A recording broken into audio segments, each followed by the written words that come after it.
અને વચ્ચે સૌથી મોટા સમાચાર અત્યારે મળી રહ્યા છે અમદાવાદથી શીલજ બ્રિજ પાસે 3 રાઉન્ડ ફાયરિંગની ઘટના સામે આવી। શુક્રવારે બનેલી ફાયરિંગની ઘટનામાં યુવકને 2 ગોળી વાગી હતી। બહેન બનેવીના ઝઘડામાં બનેવીએ શાળા પર ફાયરિંગ કર્યું હતું। જોકે ઇજાગ્રસ્ત સુધીર ઠક્કરે બોડકદેવ પોલીસ સ્ટેશનમાં આ અંગે ફરિયાદ નોંધાવી। મૌલિક ઠક્કર સામે પોલીસે હત્યાના પ્રયાસનો ગુનો નોંધ્યો છે। મૌલિક અને તેના ભાઈ જીતુ ઠક્કર સામે ફરિયાદ નોંધાઈ છે। ઇજાગ્રસ્ત યુવક સુધીર ઠક્કર ખાનગી હોસ્પિટલમાં હાલ તો સારવાર હેઠળ છે।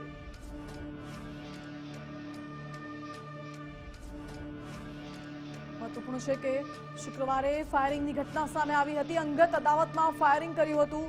બેન બનાવી અને શાળા વચ્ચેનો આ મામલો હતો, જેમાં ફાયરિંગ ની ઘટના સામે આવી છે અને યુવકને 2 ગોળી વાગી હતી। બેન બનેવીના ઝઘડામાં બનેવીએ શાળા પર ફાયરિંગ કર્યું હતું, જેમાં સુધીર ઠક્કર નામનો શખ્સ ઇજાગ્રસ્ત થયો હતો, જેને પોલીસ સ્ટેશનમાં ફરિયાદ નોંધાવી।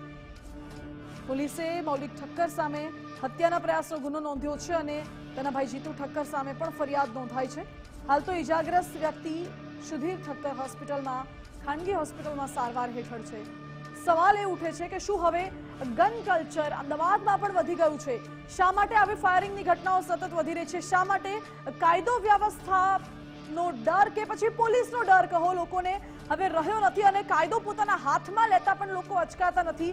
એવા સવાલો વારંવાર ઉઠાવવા પડી રહ્યા છે। વધુ જાણકારી સાથે જોડાયા સંવાદદાતા બંકિમ પટેલ। બંકિમ, અમદાવાદમાં પણ જે પ્રકારે એક બાદ એક આવી ઘટનાઓ સામે આવી રહી છે, ગન કલ્ચર પર પણ સવાલ ઉઠે છે અને બીજો સવાલ એ પણ છે કે શું કાયદો વ્યવસ્થા લોકો હવે પોતાના હાથમાં લેવા માંગે છે? માનથી આ જે ઘટના બની છે એ ચોક્કસપણે એવું કહી શકાય કે કાયદાનો ડર લોકોમાં રહ્યો નથી, કારણ કે પારિવારિક ઝઘડામાં કોઈ વ્યક્તિ પોતાની રિવોલ્વર લઈને રોડ ઉપર આવી જાય અને ખુલ્લેઆમ ફાયરિંગ કરે, અને એ પણ શીલજ બ્રિજ પાસે કે જે ટ્રાફિકથી ભરચક હોય છે, અને એકાદ 2 ગોળી નહીં 3 રાઉન્ડ ફાયરિંગ કર્યા છે આ મૌલિક ઠક્કરે।